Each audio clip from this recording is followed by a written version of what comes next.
I am name's Victore, and traditionally I'm a graphic designer, and I'm a pretty good one, meaning I can get my work in the Museum of Modern Art and have 2 exhibitions there and be in museums around the world. But lately I've realized that I'm a much better teacher. And this has irked me my whole fucking life because it's always been teacher. I've always done those Myers-Briggs tests or Briggs-Stratton tests or whatever they, you know? And every time it comes up, I'm like, come on, fighter pilot. And it comes up teacher all the time. And it bothered me because all I could imagine was me standing in front of a group of 30 19-year-old shitheads. And I did that for a long time. I taught at the School of Visual Arts for 20 years. 19-year-old shitheads. 2 of whom wanted to actually be at school. So I'm a teacher. So let's get to it. We got work to do. So I am here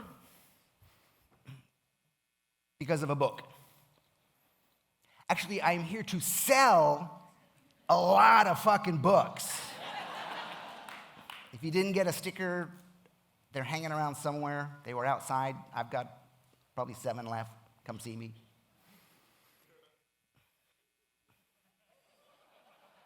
I don't know why that's funny, but it's cool. This book, Feck Perfection, worst title in the world. Worst title. Can't say it, can't spell it. I actually ordered 300 copies for myself to send out, and I had to call to like Hachette, or the distributor, and I was embarrassed to ask for it. I felt like I was asking for some porn or something, right? But this book is everything I know. It's everything I've been teaching for 25 years. It's everything I learned from 19-year-old shitheads. You know, teaching, if you do it right, it's a very selfish occupation. Because you learn more about yourself. You learn more from your students than you possibly give to them. It's kind of a cool idea. I'm a little constrained here on this stage because I'm a walker. I'm like, hey, let's go over. Hey, I want to talk to you, and I want to get out of the shade, and I want to get out of these lights, and I want to see you, and I'm told I'm supposed to stay here. Fucking rules.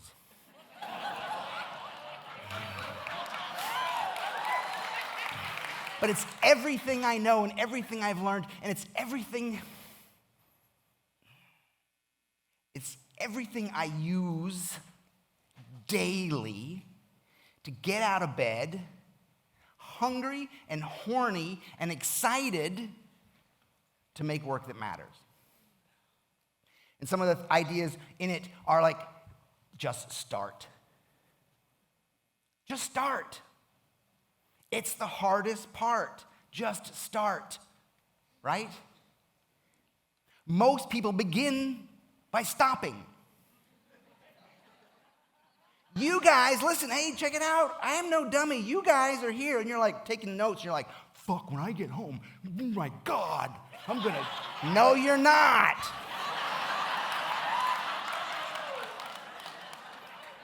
In a week, you're going to fall back into your old habits. Just start.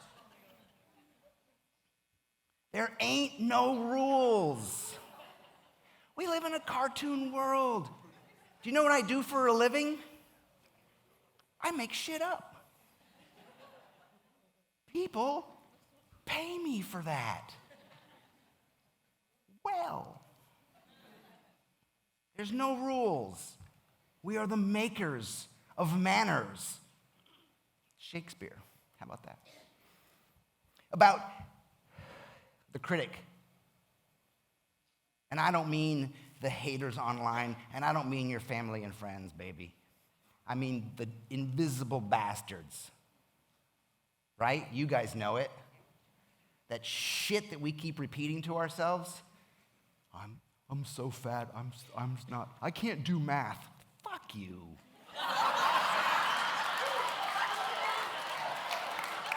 I can't do math. I'm not a very good businessman.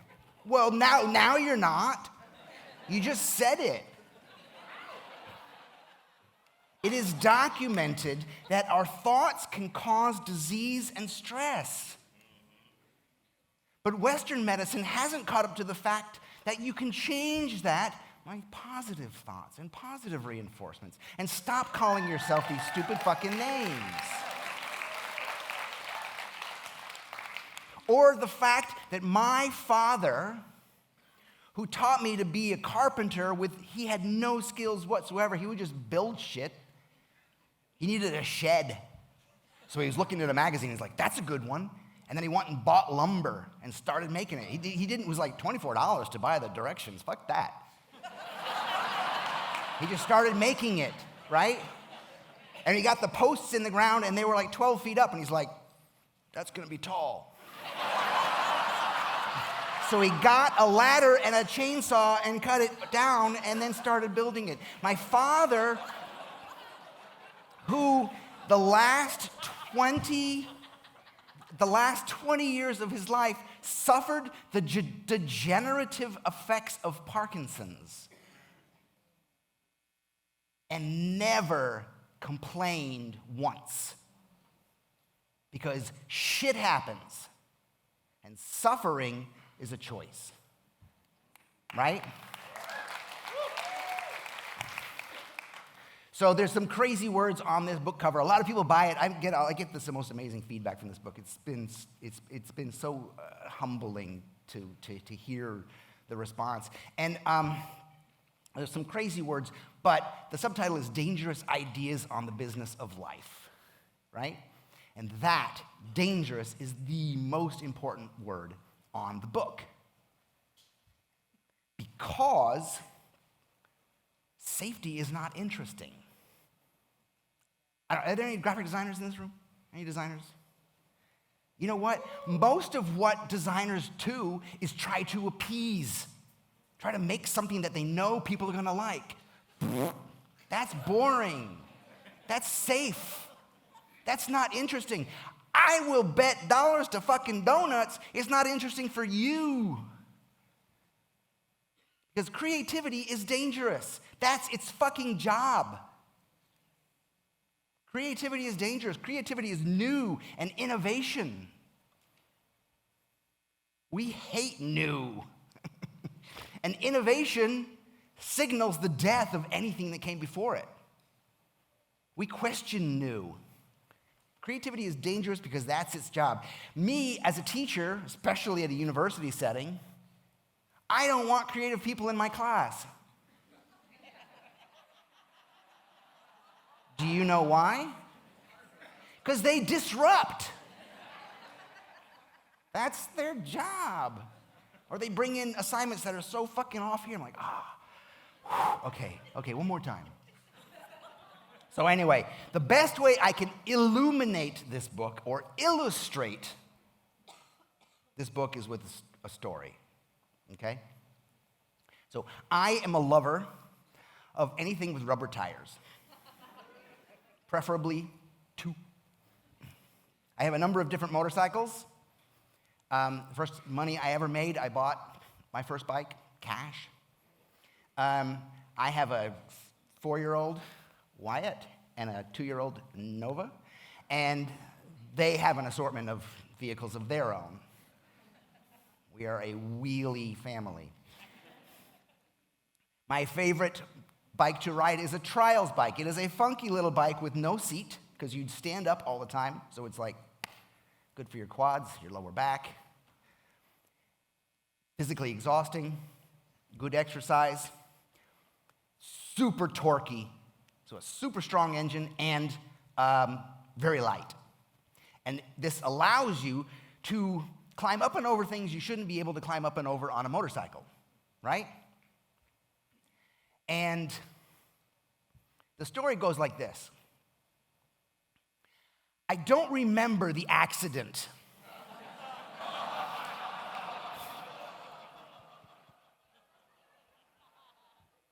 I don't remember the accident. I was riding on my own property, a favorite little spot, a little rocky ravine, going up, going down, right?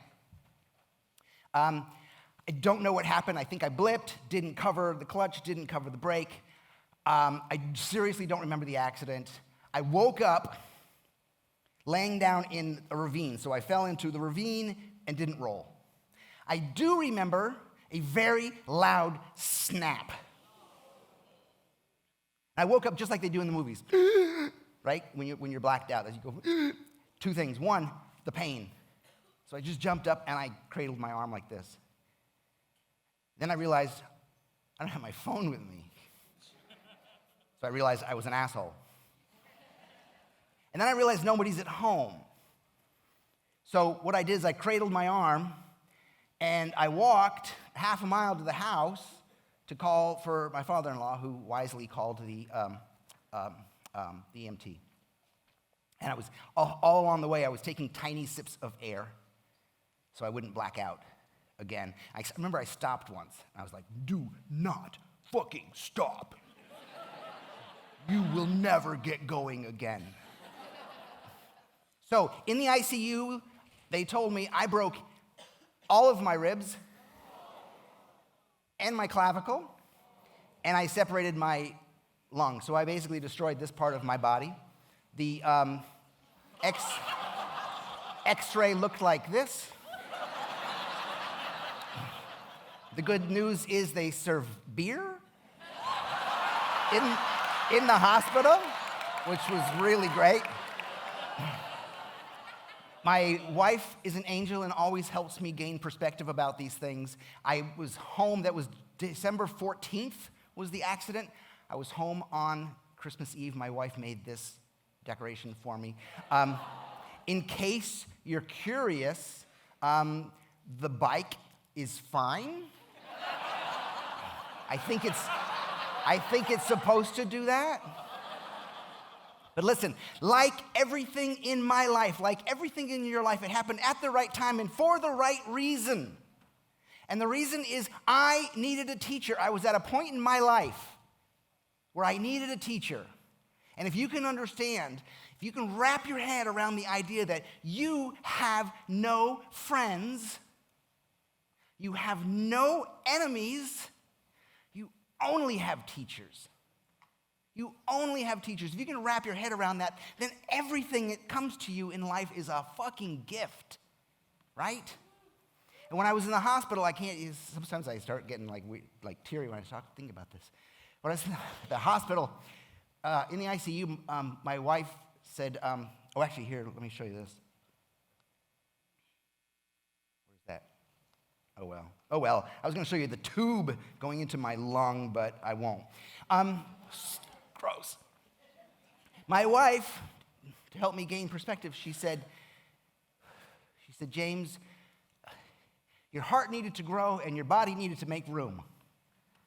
So, of course, me as a designer, I said, oh, you mean like the Grinch? So, before and after, before the accident, I was fearless. Every decision I made was for creativity or love. I never worked for money. I have never worked for money. I've never made those kind of decisions. Everything I do was for creativity, right? I was fearless.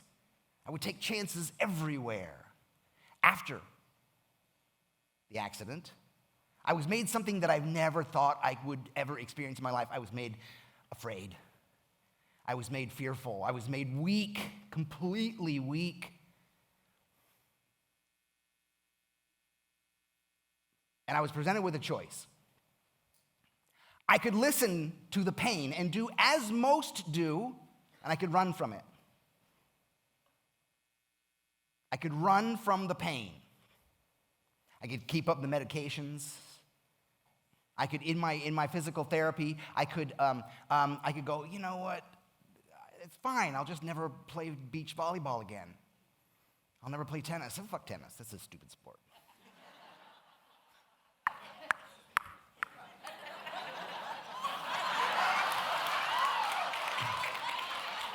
I could listen to the pain and I could say, okay, I'll never pick my kid up and carry him on my shoulders again, right? I could never do these things. I could listen to the pain. I could withdraw from it. I could not continue. I could not do the painful work, the painful, difficult work. I've got a massage therapist I go to, Declan. Declan's a motherfucker. He's so great.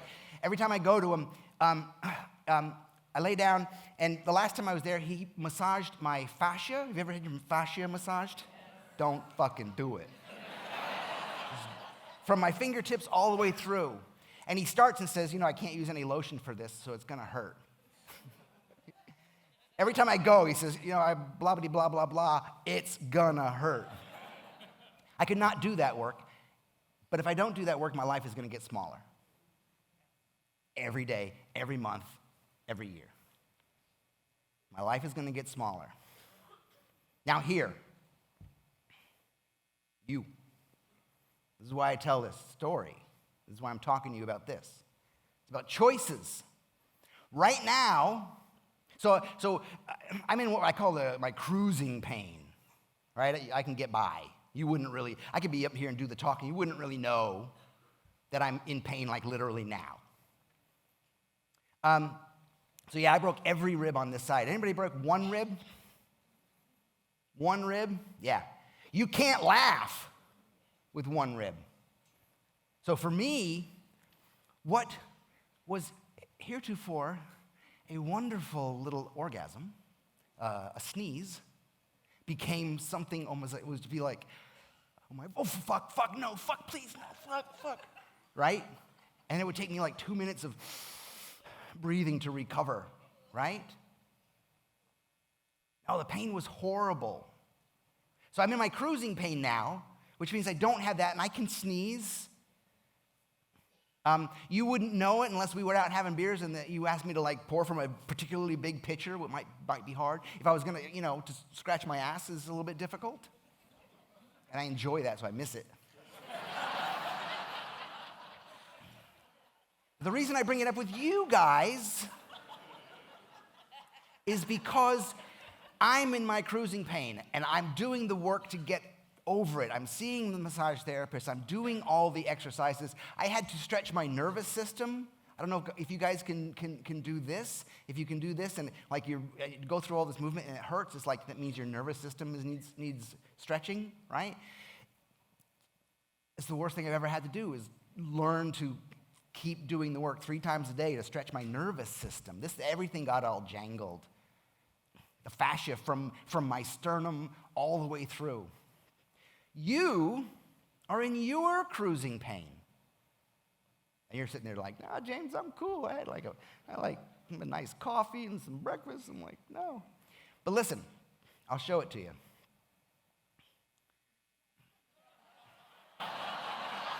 Your cruising pain is this. Your cruising pain is that job you don't want to go back to. Your cruising pain is, oh my God, I hate fucking Sunday night because Monday comes. Your cruising pain is, thank God it's Friday, right? I've got friends, I've got pals who, I ask them how work is, and they're like, it's work. And I say, you fucking lost. It's work. Are you kidding me? You've lost. If work doesn't excite you and give you a hard-on, you've lost. Sorry. How about this?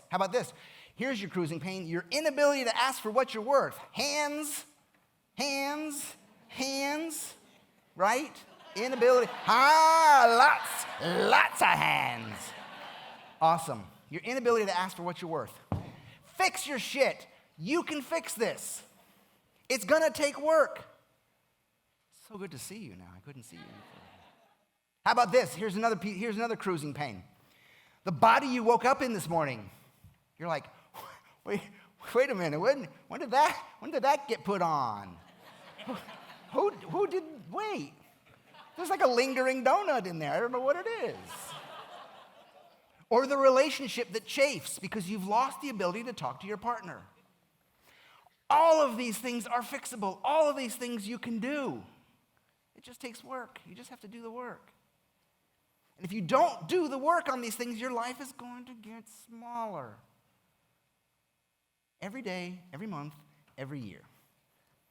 And you're going to be pissed off. Because if you recognize those things now, wake up a year from now and go, oh, shit, I didn't ever fix that, right? I've got a 35-year-old who I work with. I've got like different ways to work with me, and one is an 8-week program, and then there's some different things, and then there's people come and work at our ranch. But I got a 35-year-old I work with, and I'm trying to get him bigger and stronger and braver and asking for what he wants and make him a king, right? I'm like the idol maker. I will turn you into a star, right? So I'm working with him, and the reason I'm working with him is because in our first little 20-minute conversation, I realized that he had a lot of stress in his life, right? And I'm like, oh, talk to me about that. That's interesting. Tell me about it. And he was talking about the stress and the disease, and his wife actually has chronic pain. I'm like, you can fix that. I can tell you how, right? And it comes out in the conversation. I said, whoa, wait. I bet you, what was his name? Andy, I think. I said, I bet you have one of those, he's 35 years old. I bet you have one of those plastic boxes in the bathroom that's got like Monday, Tuesday, Wednesday, Thursday, Friday, right? Full of pills. And he says, I have 2. I'm like, you are fucking 35 years old. Fix that shit. Or your life's going to get smaller. Every day, every month, every year.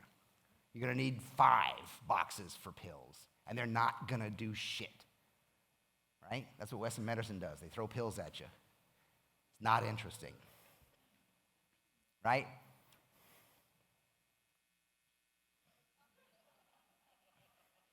I told you I make shit up for a living and people pay me.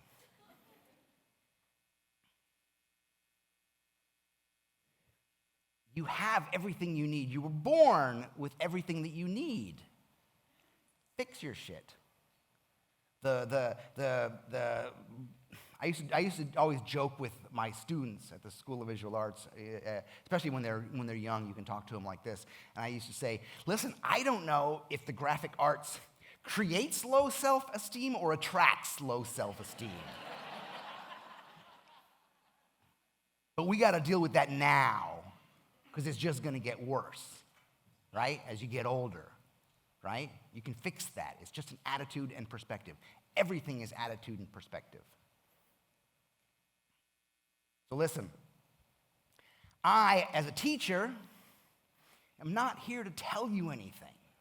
I can't tell you anything.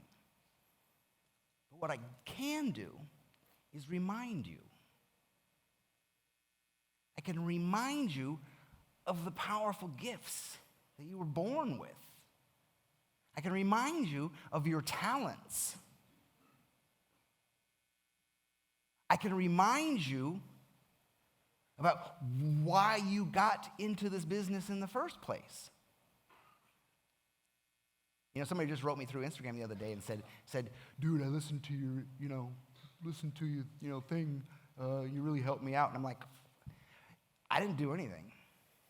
Or people, we have phone calls, conversations with people who want to do the 8-week program with me, and they say, so James, what do you do? And I said, no, I don't do anything.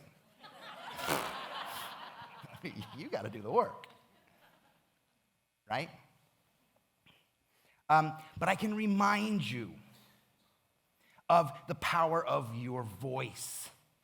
That's another cruising pain that you have, probably. You don't have a voice. That's sad. This is the wrong business to not have a voice, to not have an opinion and put it in your work, right? Because then what are you doing? You're just like listening to other people. You're like, they might as well just like pay your hands, not your brain, right? So I can remind you of how sexy and how powerful you are. You were just born that way. You don't have to do anything. You don't have to learn any new skills. There's a central idea in Feck Perfection that says the things that made you weird as a kid make you great today, right?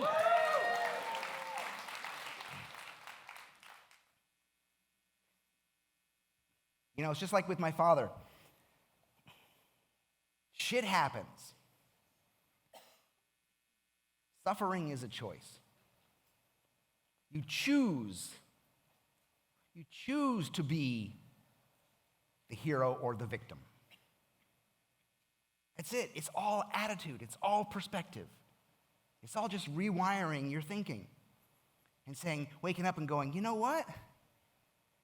Here's a gift for you. Here's something. Go home and practice this. Look in the mirror. I know that's a hard one, right? You're not getting up in the mirror and going, oh, shit, oh, no. Maybe tomorrow. I'll see you later, right? Look in the mirror and practice this. You say, you know why I'm a sexy, powerful motherfucker? Because I say so. That's all you need. That's all you need. So listen, I got a message from a protege, a gal who I remember well. She came to the School of Visual Arts. She came to a workshop I did years ago when we were back in New York. We're in Texas now. She came to a workshop. Just the stress of carrying this is crazy, what it does. Like you guys don't understand when you're on your phone how much stress is going into your shoulders and your neck because of that. It's crazy. I feel it. Like I'm super in tune right now.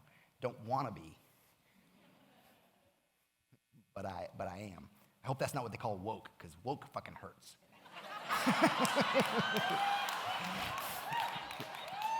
So, Lina Jensen, look her up. Lina Jensen from Copenhagen came to one of my workshops a bunch of years ago. And she wrote me recently an email. And the email was pretty funny. It started off like, I don't know if I want to read this. She said, James, you told me to lose the silly name of my studio and use my own name instead. You told me that in the particular lies the universal. You told me that I was strong and powerful when I felt lost and alone. And Lina was a single mom, raising a beautiful young girl, and trying to be an artist, trying. So the next paragraph, she says, my debut graphic novel about my struggle, being a single mom, trying to be an artist, just won Copenhagen's #1 award, right? And I wrote her back, and I said, Lina, of course, and congratulations, but you can't thank me. I didn't do anything. I made a suggestion. I told you some basic truths. And you did all the fucking work. All the fucking work of being honest and being vulnerable and putting yourself into your work and being brave. Just tell your story. You don't have to make shit up. The things that made you weird as a kid make you great today. You know? It's a choice to be a warrior, not a worrier.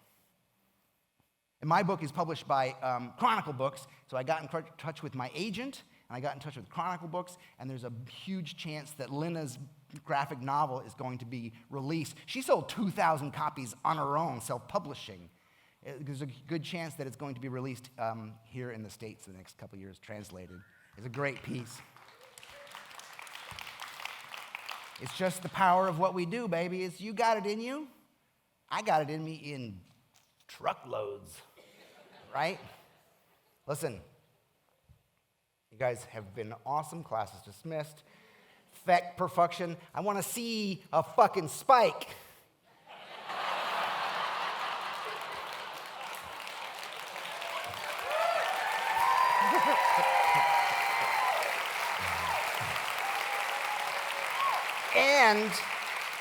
And I want a minimum of 150 awesome fucking reviews.